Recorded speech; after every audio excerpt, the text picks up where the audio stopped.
सभी प्रेमी स्वजनों को प्यार भरी नमस्कार। मैं सरदार गुरदीप सिंह आप सभी का आज के इस अध्याय में श्रीमद् भागवत गीता के साधक संजीवनी स्वामी राम सुखदास जी की जो इन्होंने टीका किया है उसको आगे बढ़ाते हुए अपने सत्र को और आगे ले चलते हैं। योगेशं सच्चिदानन्दं वासुदेव व्रजप्रियं धर्मसंस्थापकं वीरं कृष्णो वन्दे जगद्गुरुं श्रीकृष्णो वन्दे जगद्गुरुं। जय श्री कृष्ण। आप सभी जनों को अध्याय प्रथम श्लोक 21 और 22। अर्जुन उवाच सैन्योरुभयोर्मध्ये रथं स्थापयमेच्युत यावदेतान्निरीक्ष्यहं युद्धकामनान्वसस्ततान् कैर्यमया सह योद्धा व्यमस्मिन् रणस्मुद्यमे। अर्जुन बोले, हे अच्युत, दोनों सेनाओं के मध्य में मेरे रथ को आप तब तक खड़ा रखिए जब तक मैं युद्ध क्षेत्र में खड़े हुए इन युद्ध की इच्छाओं वालों को देख न लूं कि इस युद्ध रूपी उद्योग में मुझे किन किन के साथ युद्ध करना है। व्याख्या। दोनों सेनाएं जहां युद्ध करने के लिए एक दूसरे के सामने खड़ी थीं, वहां उन दोनों सेनाओं में इतनी दूरी थी कि एक सेना दूसरी सेना पर बाण आदि मार सके। उन दोनों सेनाओं का मध्य भाग दो तरफ से था। एक, सेनाएं जितनी चौड़ी खड़ी थी उस चौड़ाई का मध्य भाग। दूसरा, दोनों सेनाओं का मध्य भाग जहां से कौरव सेना जितनी दूरी पर खड़ी थी उतनी ही दूरी पर पांडव सेना खड़ी थी। ऐसे मध्यभाग में रथ खड़ा करने के लिए अर्जुन भगवान से कहते हैं कि जिससे दोनों सेनाओं को आसानी से देखा जा सके। इस श्लोक में सैन्योरुभयोः मध्ये से तात्पर्य गीता में 3 बार आया है। यहाँ पहले श्लोक के 21वें पहले अध्याय के 21वें में भावार्थ इसी अध्याय के 24वें श्लोक में और दूसरे अध्याय के 10वें श्लोक में भी आएगा। 3 बार आने का तात्पर्य है कि पहले अर्जुन शूरवीरता के साथ अपने रथ को दोनों सेनाओं के बीच में खड़ा करने की आज्ञा देते हैं। पहले अध्याय का 21वां श्लोक जो भी चल रहा है। फिर भगवान दोनों सेनाओं के बीच में रथ को खड़ा करके कुरुवंशियों को देखने के लिए कहते हैं। ये पहले अध्याय के 24वें श्लोक में हम आगे देखेंगे। और अंत में दोनों सेनाओं के बीच में ही विद्यमान अर्जुन को गीता का उपदेश विषाद मग्न अर्जुन को गीता का उपदेश देते हैं। दूसरे अध्याय का 10वां श्लोक। इस प्रकार पहले अर्जुन में शूरवीरता थी, बीच में कुटुंबियों को देखने से मोह के कारण उनके युद्ध उपरति हो गई और अंत में उनको भगवान से गीता का महान उपदेश प्राप्त हुआ जिससे उनका मोह दूर हो गया। इससे यह भाव निकलता है कि मनुष्य जहाँ कहीं और जिस किसी परिस्थिति में है वहीं रहकर वह प्राप्त परिस्थिति का सदुपयोग करके निष्काम हो सकता है और वहीं उसको परमात्मा की प्राप्ति हो सकती है, कारण कि परमात्मा संपूर्ण परिस्थितियों में सदा एक रूप से रहते हैं। और आगे भावार्थ में दोनों सेनाओं के बीच में रथ कब तक खड़ा करें, इस पर अर्जुन कहते हैं कि युद्ध की इच्छा को लेकर कौरव सेना में आए हुए सेना से जितने भी राजा लोग खड़े हैं उन सबको जब तक मैं देख ना लूं तब तक आप रथ को वहीं खड़ा रखिए।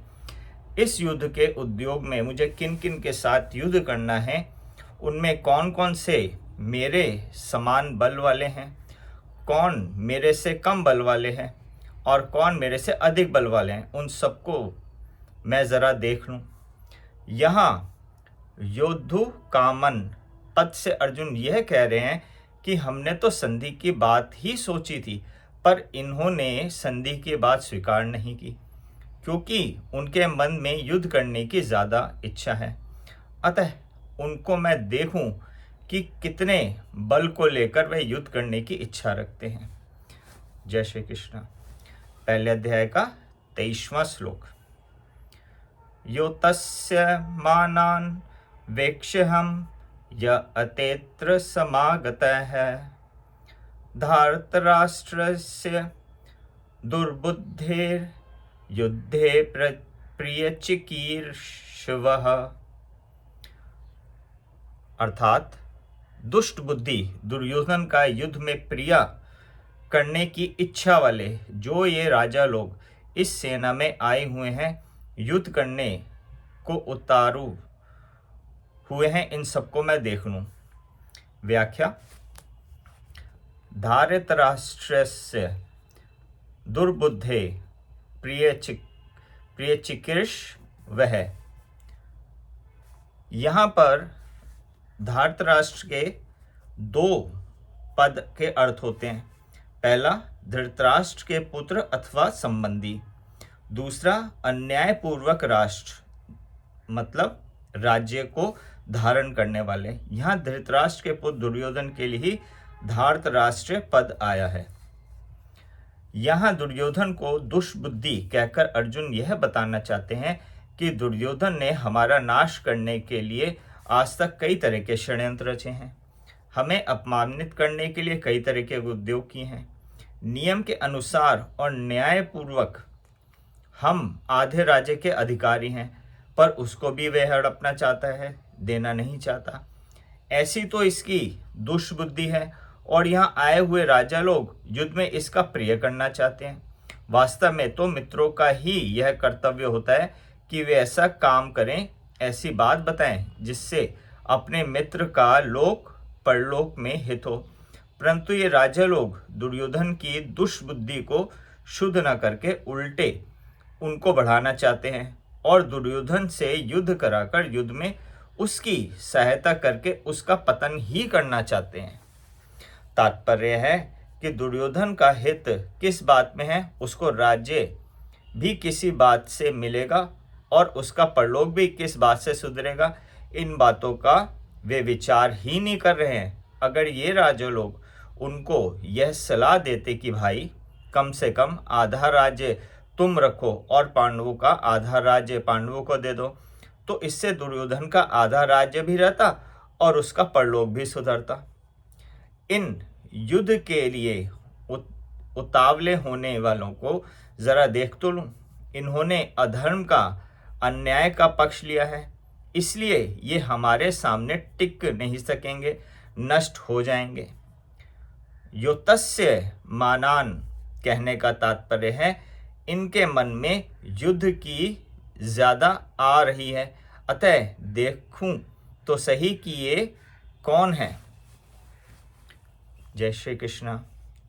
अध्याय प्रथम का 24वां और 25वां श्लोक। संबंध। अर्जुन ऐसा कहने पर भगवान ने क्या किया, इसको संजय आगे के 2 श्लोकों में कहते हैं।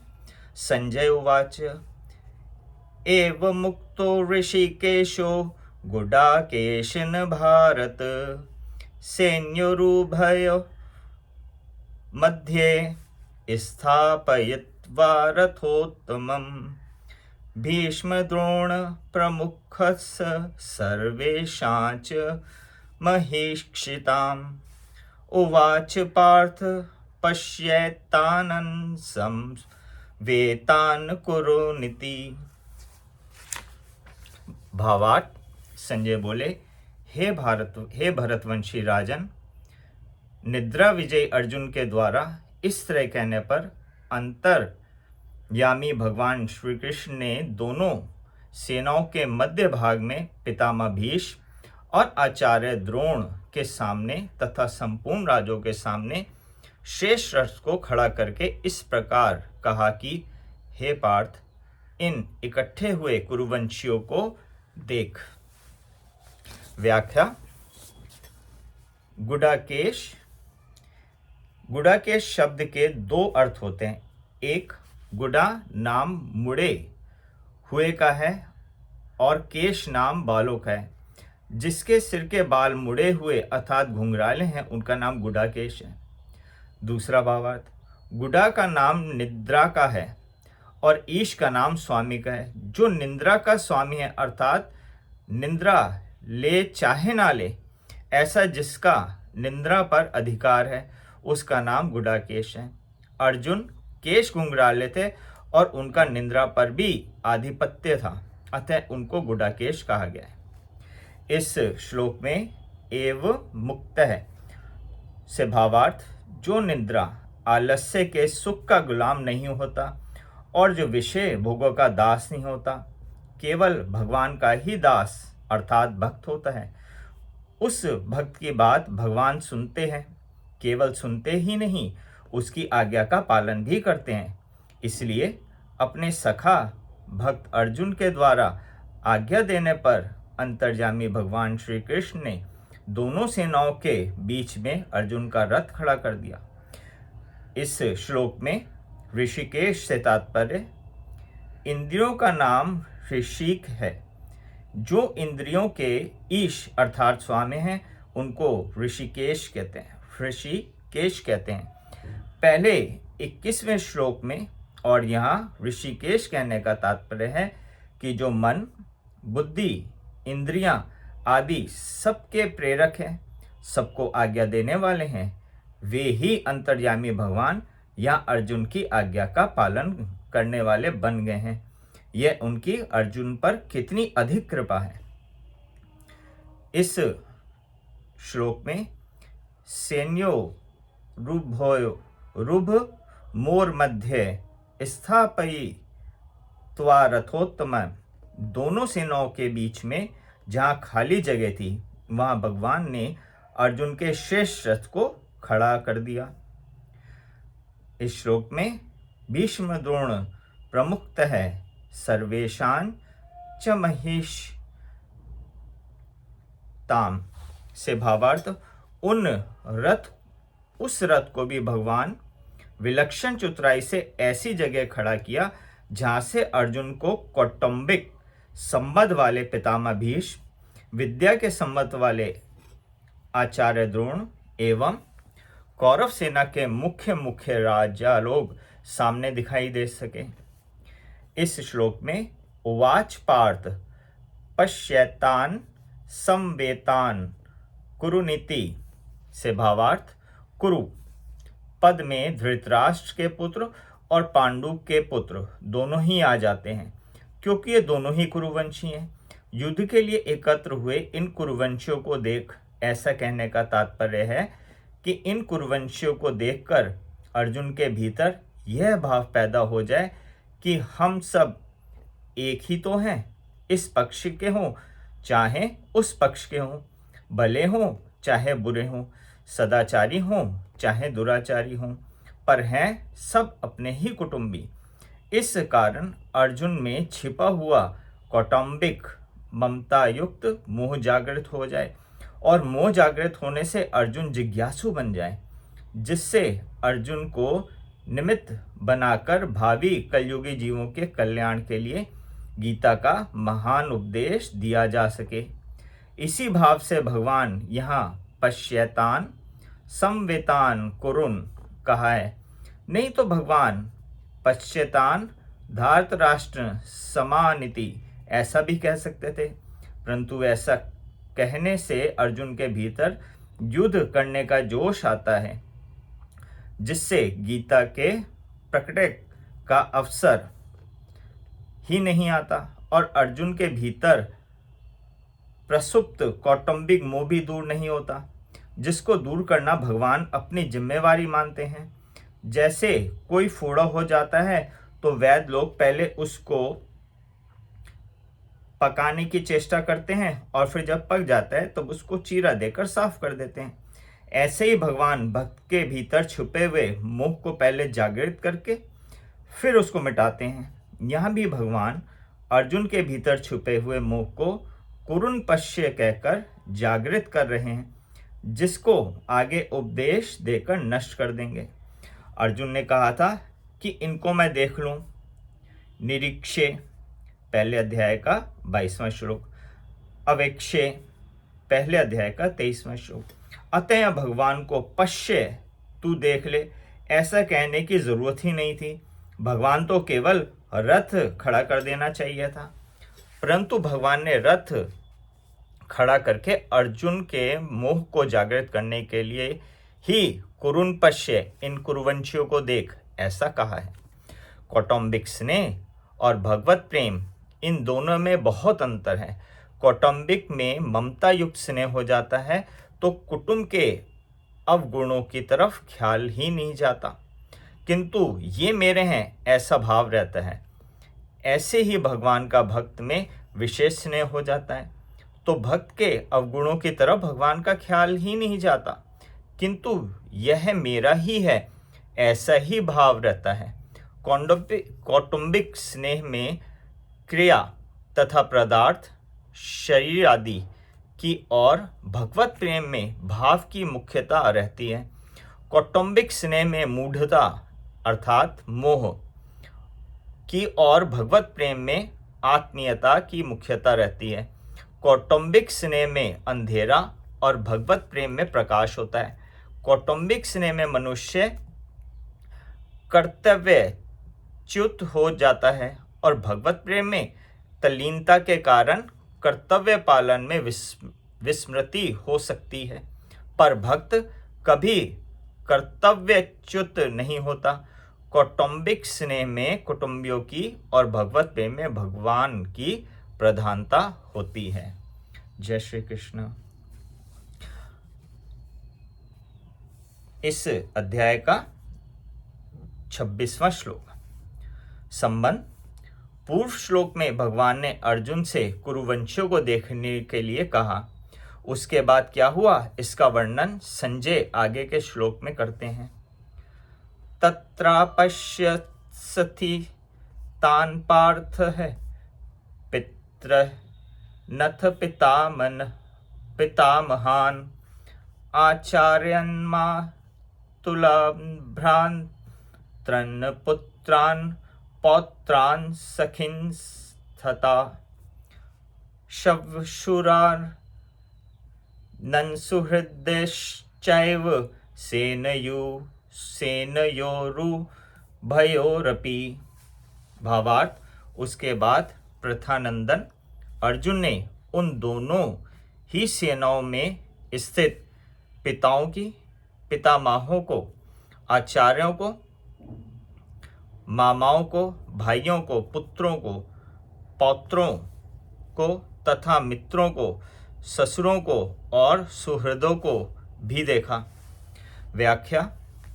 जब भगवान ने अर्जुन से कहा कि इस रणभूमि में इकट्ठे हुए कुरुवंशियों को देख, तब अर्जुन की दृष्टि में दोनों सेनाओं में स्थित अपने कुटुंबियों पर गई। उन्होंने देखा कि उन सेनाओं में युद्ध के लिए अपने अपने स्थान पर भूरिश्वा आदि पिता के भाई खड़े हैं, जो कि मेरे लिए पिता के समान हैं। भीष्म, सोमदत्त आदि पितामह खड़े हैं। द्रोण, कृप आदि आचार्य अर्थात विद्या पढ़ाने वाले और कुलगुरु खड़े हैं। पूर्वजति, कुंती भोज, शल्य, शुकनी आदि मामा खड़े हैं।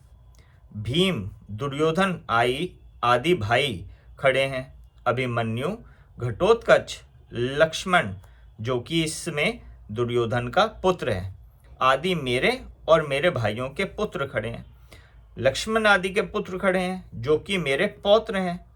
दुर्योधन के अश्वत्थामा आदि मित्र खड़े हैं और ऐसे ही अपने पक्ष के भी मित्र खड़े हैं।